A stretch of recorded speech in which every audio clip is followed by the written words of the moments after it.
Murray. My name's Murray. I'm just wondering whether there's any preliminary planning gone into the upgrade of High Street in respect of the style of parking. At the moment, because of all this is a very recent announcement, we haven't done that. That's why we want to do, because parking is an example where council is actually responsible for parking. So that's why we want council in on any discussions. The funding for that will still come from this 3 million. But what we want to do with council's help and with the local community, the traders, yes, we would love your feedback on what you think we should be doing. There's no work being done at this point, right? Not at this stage. We've only, like I say, the announcement of the money has only just happened since the election, so we're still trying to find our feet about what we do. But absolutely, I'm happy to provide my email or my contacts, and if you can let me know what you want me to do in terms of investigate further. It should be angled parking, it shouldn't be angled parking, get it all off High Street, have it all on the side roads. Whatever you're telling us, we're happy to investigate.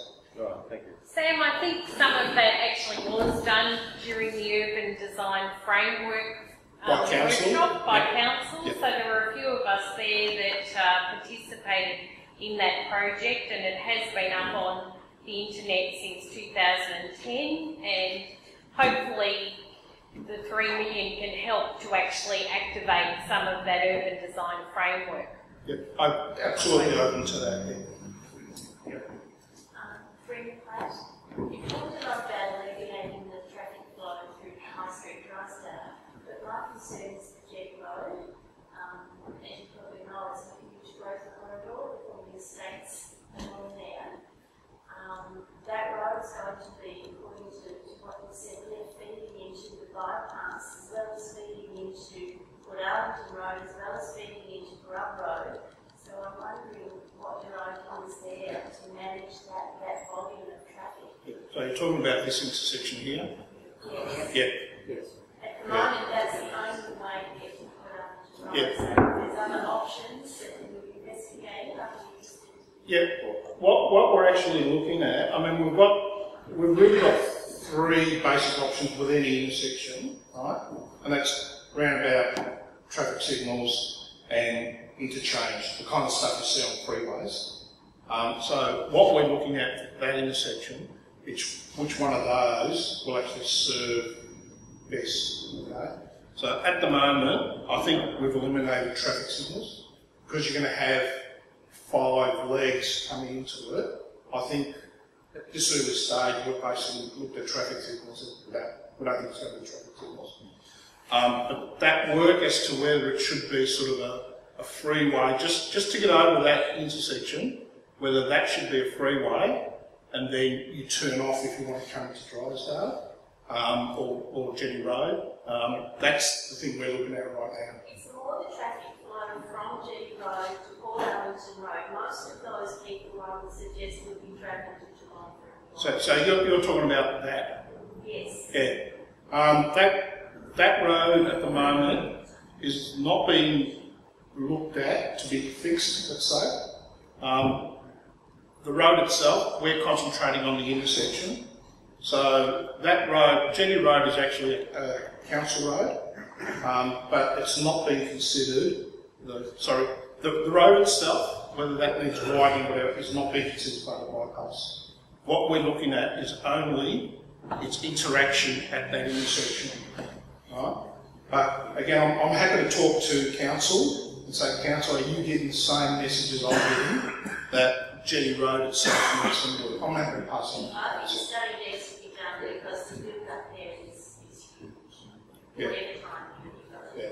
We might just have, we're running out of time, so... Brenda, I think if you look at the map, what people are doing at the moment is heading down Jetty Road and then up Bayshore into Whitcombs and then into Port Arlington Road. So they've actually done the mirror image of what the bypass is as it's being planned now. So when I drive there around, the traffic banks back to the railway and beyond. But that's what I think they're doing, that it's actually people doing the reverse of the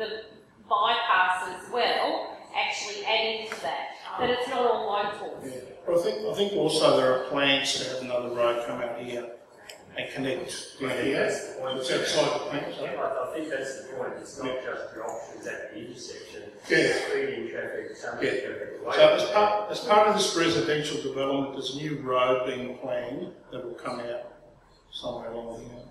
Is that the one planned for inside the golf course? So Yes. The road planned inside the golf course? Yes. Yeah. Because, again, the entry on Visual Road is critical there. Agreed. So that where it intersects, we're looking at. I think we're looking at traffic signals there.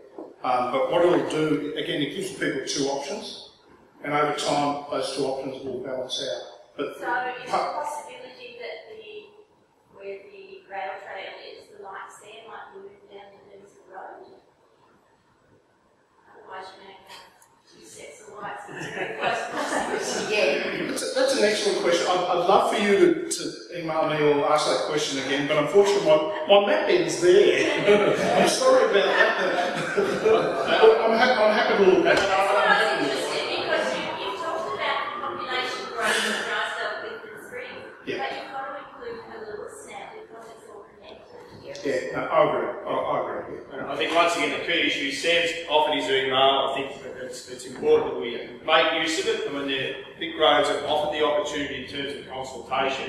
I think it's the opportunity for us to take advantage of that, obviously through the SpringDale and the messenger, obviously keeping the local people informed. But if you want, as he said, he's offered the email. I think Anne is a conduit also in terms of going forward. I was going to ask, Anne, do you have bulletins? Things like that. So would you be able to put my email so that people know? And you can contact me, and then I'll chase up, because some of the things you're talking about here, absolutely VicRoads' responsibility, but some might actually be councils. So one last, sorry, Brenda. Thank you. Yeah, one last question, thanks, up the back. Yep. Vic Ryan, my name. Vic. 2 lanes, 1 lane, what's the speed limit supposed to be? And I haven't seen a study as the extra people from St Leonard's and Denton Heads and the Waste Management Centre down there does more business than what it did 18 years ago. So there's a lot of extra traffic for that roundabout that you mentioned, or whatever you decide on Murray Road. Yep. There is another alternative, but is this 1980, 2018 standard, is that adequate for this day and age?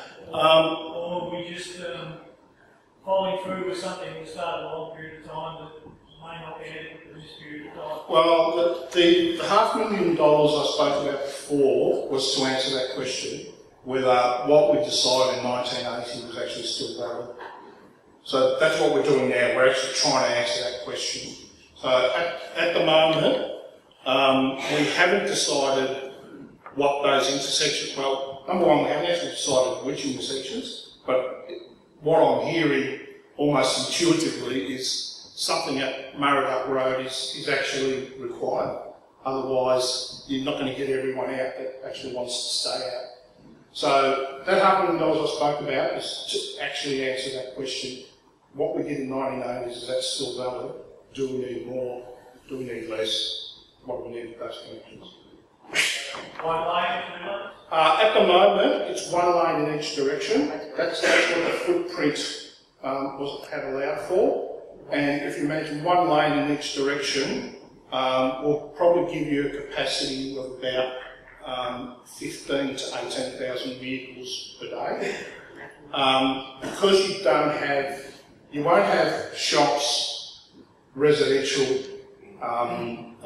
properties and all that sort of thing, then yeah, I think we'll be able to cope to about 18,000 vehicles a day.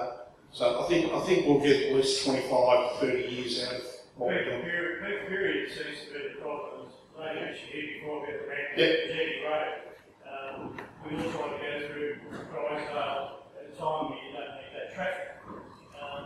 And it's a blessing to get out on 2 lanes, past the roundabout, and off you go. And then you get traffic that comes across from the Queen Street Road, because the reason I asked about the speed limit is the speed limit through Leadenhall has been lowered over a period of time, so you get more people come across the Port Arthur Road, Yep.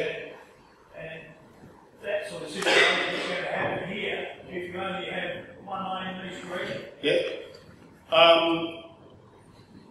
I think the one lane's the plan, one lane in each direction, but I'm interested in the speed limit. What are you thinking about the speed limit? What are you thinking, a higher, lower? Well, as I just mentioned, 50 km? Where's the highway Yep. to Port Arthur Road, Yep. because of the speed limit through Leader. Water Road, for example, they just like it. Yeah, alright. It's what speed limit would you put on something like that? Well, because... You make it 60 k's, it's residential there, it's not highway. No, yeah, we won't make it 50k, don't worry. The issue we're going to have, if there were no intersections at all, and if there wasn't a curve, this would be 100. When we start thinking that we do want intersections, then I don't think 100 will do the job. Right? So once we start deciding that we want connections, wherever the connections are, once you get to about 3 or 4 connections, I would be suggesting that 80 is probably what this will be designed for. And we'll make sure we get a dual carriage. It'll be, for the next 25 years, I think it'll be one carriageway, because I think that's all that'll be required. I think if you've got any other questions, obviously Sam's going to offer his email. I think Anne's going to put something out in relation to that. I know we're conscious we're running about quarter of an hour over time, so I'd just like to thank Sam for coming along today. Appreciate it, and just show your appreciation. Thank you.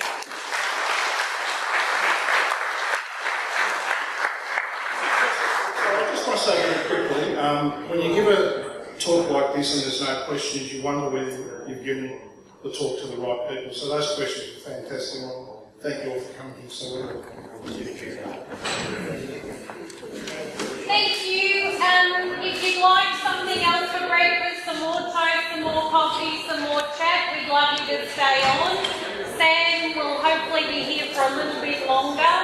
The other thing that I'd like to draw your attention to is that we do have a couple of autism sessions coming up in early March. So if you know somebody who is interested in autism, we've got a lady who's been here a couple of times before who's doing 2 sessions on the 3rd of March, and we'd love you to book in or to let somebody else know. We'd also like to thank Jan from Jan's Engraving. If you want to put your hand up, Jan. Jan's given us some prezzies on the table. It is our 10th anniversary, so we have been doing it for 10. Oh, sorry. This is only our 10th. This is our 10th anniversary, and we'd love you. We say thank you to those who've been with us for the 10 years. I know Carol was at the first one. Wayne's wife Lisa was at the first one. I don't think he made it, and I'm not sure who else. I was at the first one. But thank you for coming today. We love your feedback, and please hand in your envelope on the way out. And there's pens up here now. Thank you.